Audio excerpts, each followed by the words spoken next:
No ano 454, quando o mundo conhecido tremia diante do nome de Átila, o flagelo de Deus. Um homem simples, vestido apenas com uma túnica surrada, caminhou descalço até as fronteiras do império e fez algo que nenhum general romano conseguiu: parou o terror dos hunos. Esta é uma história real da nossa fé católica, não uma lenda, não um mito, mas um testemunho documentado de como Deus age através dos seus santos para proteger o seu povo. Uma história que precisa ser conhecida e vivida em nossa devoção a Cristo, à Igreja e aos santos que nos precederam. Você já se perguntou como seria viver em um mundo onde tudo ao seu redor desmorona? Onde invasores destroem cidades inteiras e a civilização que você conhece simplesmente desaparece? São Severino de Nórica era um nobre romano que abandonou tudo para seguir Cristo nas fronteiras mais perigosas do império. Mas ele chegou justamente quando as hordas bárbaras devastavam a Europa, quando Átila aterrorizava nações inteiras, quando parecia que a escuridão havia vencido a luz. Hoje você vai descobrir como um santo transformou o terror em esperança, como suas profecias salvaram milhares de vidas, e como a fé pode ser mais poderosa que qualquer exército. Se você busca histórias reais que fortalecem a fé, deixe seu like para que esta história chegue a mais corações. Roma, ano 410. Nas ruas de mármore da Cidade Eterna, um menino de família nobre observa pela primeira vez o que significa o fim de um mundo. Os visigodos de Alarico acabaram de saquear a capital do império. O cheiro de fumaça ainda paira no ar, misturado com o som abafado de choros e orações. Severino tinha apenas alguns anos, mas seus olhos já captavam algo que os adultos se recusavam a ver. Aquele mundo de luxo e poder estava desmoronando. E talvez isso fosse necessário. Cresceu entre sedas e ouro, falando o latim perfeito da aristocracia romana. Seus pais sonhavam com uma carreira no Senado, talvez até no Palácio Imperial. Mas Deus tinha outros planos para aquele coração jovem. Aos poucos, Severino começou a sentir algo que não conseguia explicar. Era como se uma voz silenciosa sussurrasse em sua alma: isto não é para você. Eu tenho algo maior. Não eram visões dramáticas ou aparições celestiais. Era algo mais sutil, mais profundo. Era a certeza crescente de que sua vida pertencia inteiramente a Cristo. Em 454, aos 44 anos, Severino tomou a decisão que mudaria não apenas sua vida, mas o destino de milhares. Deixou para trás a vila familiar, as vestes de seda, os banquetes refinados. Trocou tudo por uma túnica simples e um destino incerto: as fronteiras selvagens do Danúbio, onde a civilização romana encontrava o mundo bárbaro. Seus amigos pensaram que havia enlouquecido. Seus pais choraram como se ele tivesse morrido. Mas Severino sabia que estava, pela primeira vez, verdadeiramente vivo. Às margens do rio Danúbio, 454. O inverno europeu corta a pele como lâminas de gelo. Severino caminha descalço pela neve, sua túnica surrada tremulando no vento gelado. Ao longe, a fumaça de aldeias queimadas sobe como incenso macabro ao céu cinzento. Aqui, onde o Império Romano terminava e o mundo bárbaro começava, não havia palácios nem segurança. Apenas terror. Famílias inteiras fugiam com o pouco que conseguiam carregar. Crianças choravam por pais que nunca mais voltariam. O cheiro da morte pairava sobre a terra como uma maldição. Mas Severino não veio fugir. Veio ficar. Estabeleceu-se numa pequena choupana de madeira, sem aquecimento, sem conforto. Dormia no chão gelado, comia uma vez por semana durante a quaresma. Mas seus olhos brilhavam com uma luz que o frio não conseguia apagar. Logo as primeiras visões começaram. Não eram sonhos. Eram certezas que queimavam em sua alma como ferro em brasa. Ele via cidades sendo atacadas antes mesmo dos exércitos se moverem. Via rostos de pessoas que ainda não conhecia, mas que estava destinado a salvar. Asturias será destruída, sussurrava para si mesmo, vendo em espírito as chamas que ainda não existiam. Comagene sofrerá, mas pode ser salva. Deus estava lhe mostrando o futuro para que pudesse mudá-lo. E então chegou a notícia que fez o sangue de toda a Europa gelar. Átila, o flagelo de Deus, estava marchando novamente. O homem que havia humilhado imperadores, que transformava cidades prósperas em cinzas, vinha com sede de destruição total. Mas desta vez, alguém estava esperando por ele. Asturiz, uma próspera cidade comercial às margens do Danúbio. Severino chegou como um fantasma na neblina matinal, sua túnica esfarrapada contrastando com a riqueza das casas de pedra e os mercados movimentados. Ninguém o conhecia.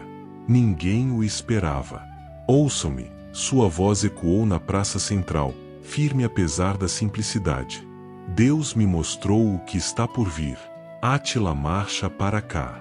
Em 3 semanas, esta cidade será cinza se vocês não se voltarem para o Senhor com jejum, oração e penitência. As gargalhadas começaram baixo, depois explodiram em zombaria cruel.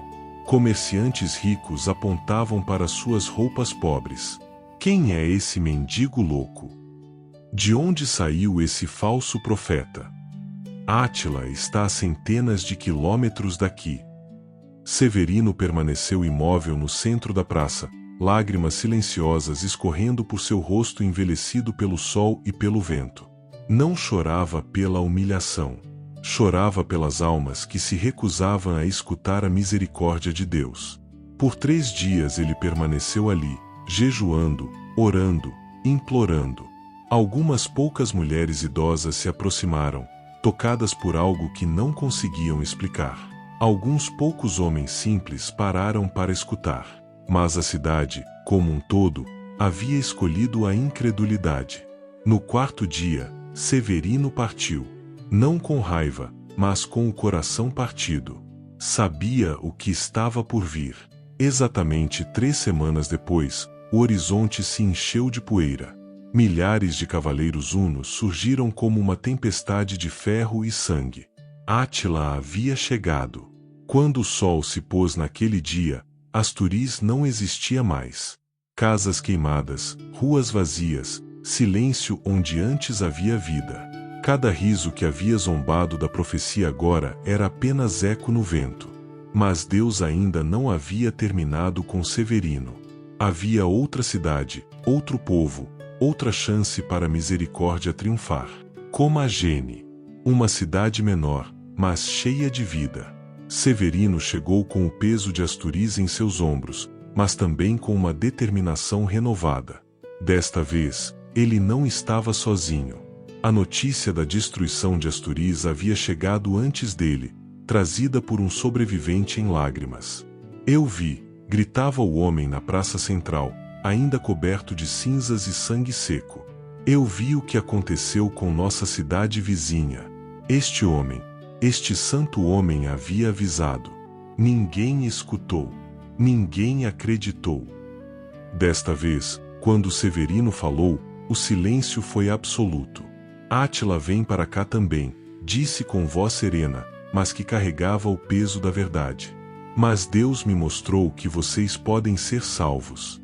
Se jejuarem, se orarem, se fecharem as tavernas e se voltarem para Ele com coração sincero. O que aconteceu a seguir foi como assistir a um milagre em câmera lenta. Homens duros, comerciantes cínicos, soldados endurecidos pela guerra, todos caíram de joelhos. As tavernas fecharam suas portas. Os templos se encheram de gente orando como nunca haviam orado. Por dias, a cidade inteira se preparou. Não apenas espiritualmente, mas militarmente. Organizaram a defesa, fortaleceram as muralhas, prepararam armas. Mas todos sabiam que sua verdadeira proteção não vinha das espadas, mas das orações. E então eles chegaram. O exército de Átila apareceu no horizonte como uma nuvem negra de destruição. Milhares de guerreiros hunos, sede de sangue nos olhos, vitória garantida em seus corações. Mas algo estava diferente.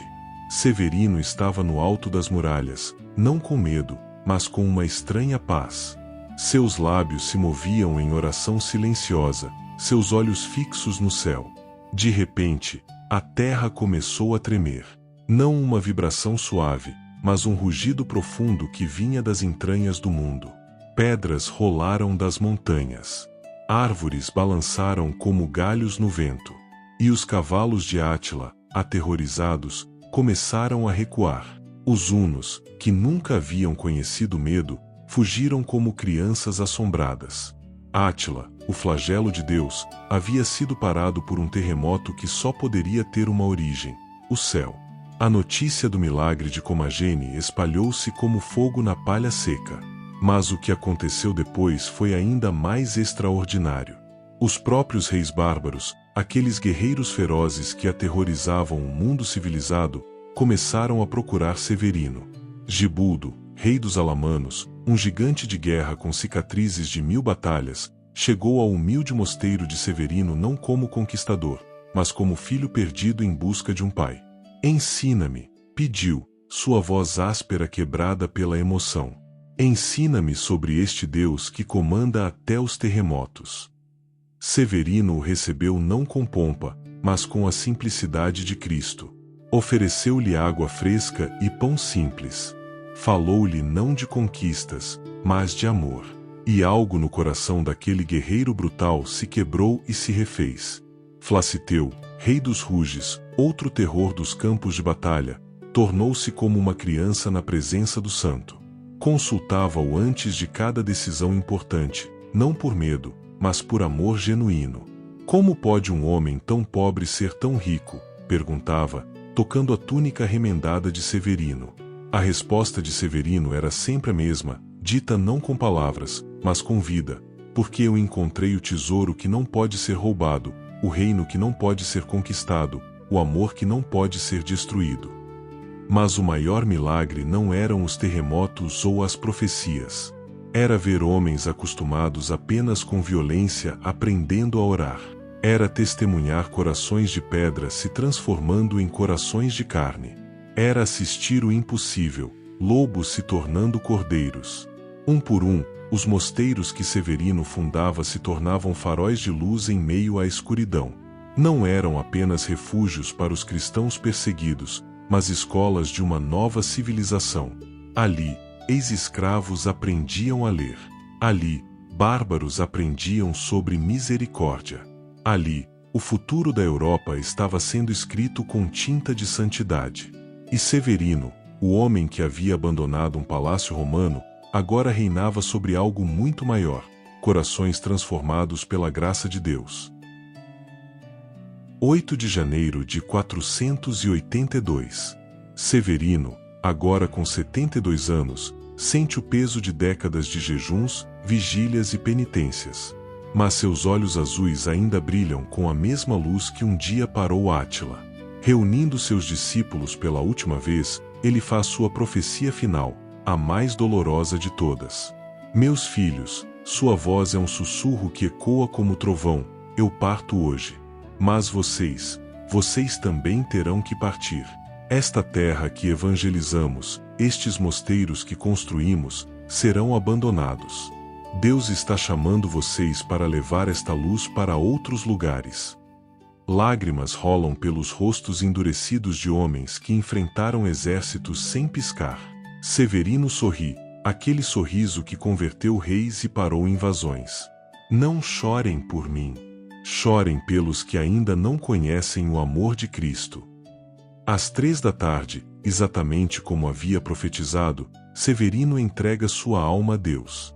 Mas sua morte não é um fim, é uma semente plantada no coração da Europa. 6 anos depois, quando abrem seu túmulo para trasladar o corpo, encontram-no incorrupto, os mesmos olhos azuis ainda brilhando com vida eterna. Hoje, mais de 1500 anos depois, quando o mundo novamente parece desmoronar ao nosso redor, quando invasões de outro tipo ameaçam nossa fé e nossa esperança, a história de São Severino sussurra uma verdade eterna: Deus nunca abandona seu povo. Ele sempre levanta santos nos momentos mais sombrios. Severino não parou apenas Átila. Ele nos mostrou que um coração entregue a Cristo pode parar qualquer escuridão. Se esta história tocou seu coração como tocou o meu, compartilhe com alguém que precisa lembrar que Deus ainda age através dos seus santos. Deixe um comentário contando qual momento mais te marcou. E se você quer conhecer mais histórias reais de fé que transformaram o mundo, inscreva-se no canal, porque estas histórias precisam ser contadas, precisam ser lembradas, precisam ser vividas. Todo ser que tem vida, a deve ao Senhor. Últimas palavras de São Severino de Nórica.